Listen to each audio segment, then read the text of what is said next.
7 बुच्चड़खाना में 3 बुच्चड़खाना हमारे उत्तर प्रदेश में है। जनता खुद बोलना चालू कर दी कि भाई मुझे 500 रुपया दे के यहाँ बुलाया गया है, अकाउंट में लेने का, प्रधानमंत्री में लेने का कार्य किया। 3 साल सभी सांसदों का, 542 सांसदों का। देश के किसान आपसे पूछना चाहते हैं, आपने 10 साल में देश के लिए क्या किया? योगी का बुलडोजर वहाँ नहीं चलता है। जनता इस बार इंडिया अलायंस के, इंडिया गठबंधन के सभी जो नेता हैं उनके ऊपर विश्वास की है। तो आपको क्या लगता है कि बाबा ने क्या करिश्मे दिखाए हैं उधर? पहले तो आप सब पत्रकारों को तहे दिल से धन्यवाद, और आपकी जो दर्शक है और उत्तर प्रदेश के जो दर्शक होंगे अच्छी तरह जानते हैं कि योगी आदित्यनाथ जो स्वयं को अपने आप को भगवाधारी, कट्टर हिंदू, कट्टर सनातनी बताते हैं, तो आप पहले तो ये जान लीजिए कि पूरे भारत में 7 बुच्चड़खाना है। 7 बुच्चड़खाना में 3 बुच्चड़खाना हमारे उत्तर प्रदेश में है, और 250 करोड़ इलेक्ट्रॉनिक्स बॉन्ड योगी आदित्यनाथ जी लेते हैं। तो करिश्मा इनका जो था अब जनता के सामने एक्सपोज हो चुके हैं। और रही बात, मैं पूर्वांचल से ही आता हूं, तो आपको बताएं कि योगी आदित्यनाथ की जो भी रैलियां हुई तो वहाँ पे कुर्सी आप खाली होते हुए पाए होंगे, और मोदी जी और योगी जी की रैलियों में, भारतीय जनता पार्टी के और नेताओं की रैलियों में पैसा दे देकर जनता को ले जाया गया। और प्रधानमंत्री मोदी जी का जौनपुर में हुआ था, उस प्रोटेस्ट वहाँ पे मैं भी गया था, तो केवल ये देखने के लिए कि जनता का मूड क्या है। तो जनता के बीच में मैं जब सोशल मीडिया, क्योंकि आज ताकत देश की आम जनता की जो ताकत है वो सोशल मीडिया है, तो वहाँ पर ये पता लगा, जनता खुद बोलना चालू कर दी कि भाई मुझे 500 रुपया दे के यहाँ बुलाया गया है, हम सब इंडिया को वोट देने का काम करेंगे। आपके चैनल पे एक मैं बहुत बड़ा खुलासा करने वाला हूँ। देश परिवर्तन की तरफ बढ़ चुका है। आप सबको ये जानकारी होगी कि 3 साल जब कोरोना में हमारा पूरा देश परेशान था, तो 543 सांसदों का पैसा खुद प्रधानमंत्री, 542 सांसदों का 3 साल का पैसा खुद अपने अकाउंट में लेने का, प्रधानमंत्री में लेने का कार्य किया। 3 साल सभी सांसदों का, 542 सांसदों का। लेकिन आप सब ने देखा किस प्रकार से नदियों में लाशें बह रही थी। जो प्रवासी मजदूर थे वो उनको लाया नहीं गया, और उसके बाद जो प्रवासी मजदूर आ रहे थे उनके पास साथ प्रशासन किस प्रकार से दुर्व्यवहार करने का काम की। और प्रधानमंत्री मोदी जी 26 जनवरी के दिन लाल किले पर से बोला करते थे कि मैं दोबारा फिर दिल्ली लाल किले पे आऊँगा, तिरंगा फहराने का काम करूँगा, और मुंगेरी लाल के तरह सपने भी देखना चालू कर दिए। अब की बार 400 पार। अरे भैया, जनता आपसे पूछना चाहती है, देश के युवा आपसे पूछना चाहते हैं, देश की महिलाएं आपसे पूछना चाहते हैं, देश के किसान आपसे पूछना चाहते हैं, आपने 10 साल में देश के लिए क्या किया? सबसे बड़ा प्रश्न है। आपने युवाओं को नौकरी नहीं दिया। उत्तर प्रदेश की बात आपने शुरू में उठाया कि क्या बाबा का वहाँ पे चमत्कार चला, तो चमत्कार आपने सबने देखा, कितने युवाओं का पेपर लीक हो गया, हुआ ना। तो ये उत्तर प्रदेश, और ये भी तो बोला जाता है कि जो पेपर लीक हुआ था वो तो पेपर आना भी नहीं था। पेपर तो वो तो नकली पेपर आते ही रहते हैं, तो वो लीक हुआ भी नहीं कभी। योगी आदित्यनाथ कहते हैं जीरो टॉलरेंस सरकार, इस चौक पे छेड़ोगे, अगले चौक पे ढेर कर दिए जाओगे। सही है ना।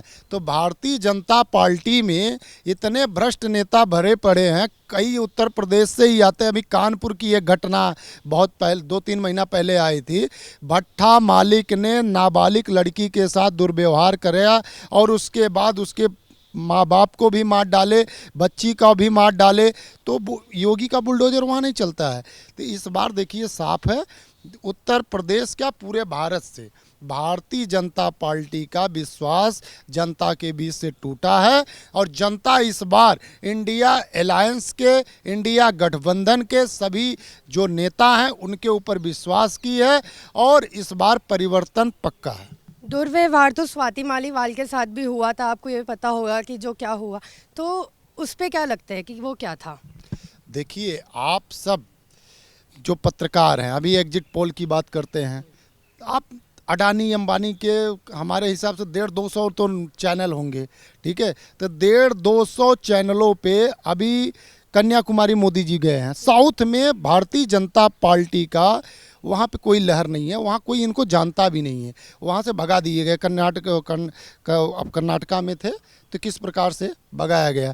तो आप ये जान लीजिए कि अब वहाँ पे 200 मीडिया सिर्फ मोदी जी को कवर कर रही है, मोदी जी को कवर कर रही है, और उसको हिंदी चैनलों पर पूरे उत्तर प्रदेश हिंदी राज्यों में चलाया जा रहा है कि साउथ साइड भी मोदी का लहर है, ठीक है।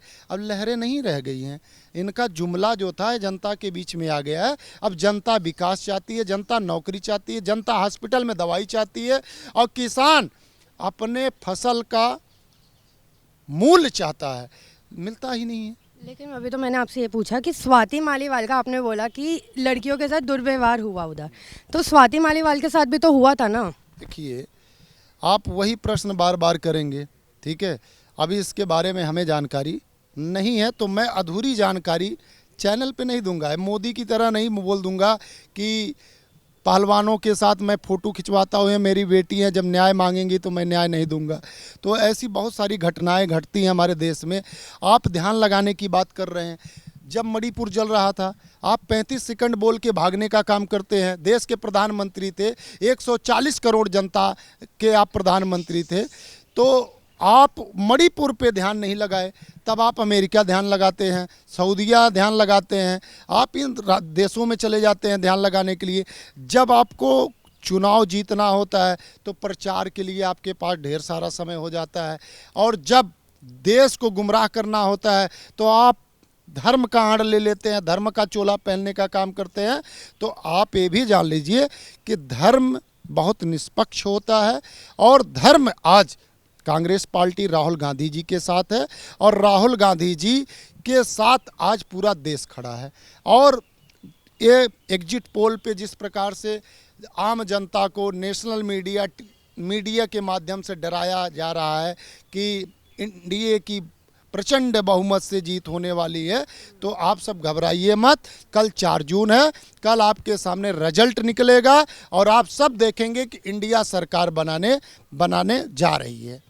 तो ईवीएम पे भी आपको पता होगा कि ईवीएम का भी आपने बोला था कि घोटाले हुए हैं, मोदी सरकार ने घोटाला किया है, तो वो नहीं लगता कि अब कल नहीं घोटाला कर सकती मोदी सरकार?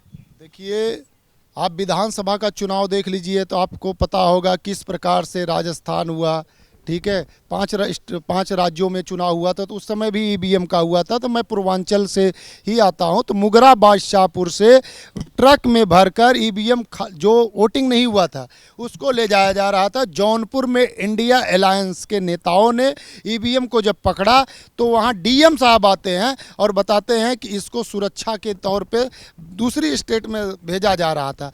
तो सिर्फ इनका एजेंडा क्या होता है, पहले तो आपको ईवीएम के बारे में बता दें, चुनाव जीतते कैसे हैं। तो हर बूथ पे 1-2 ईवीएम दिए जाते हैं, और उस ईवीएम पे एक बूथ पे 800, 700, 1100, 1400 इस प्रकार से वोट होते हैं।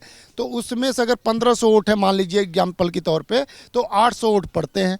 तो 800 वोट जब उसमें पड़े तो उसको पैक कर दिया जाता है, पैक करके उसको जिला कार्यालय या जहाँ पे उसको रखा जाता है वहाँ ले जाया जाता है।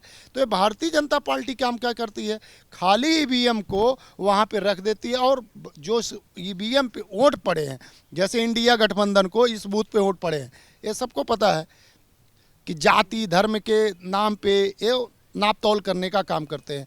तो उस ईवीएम को हटाकर वहाँ अपने जो उनके करिंदे हैं उनके माध्यम से वहाँ पे ईवीएम वहाँ पे चलने का काम करता है, जिसको हम बोलते हैं हैकिंग कर लिया जाता है।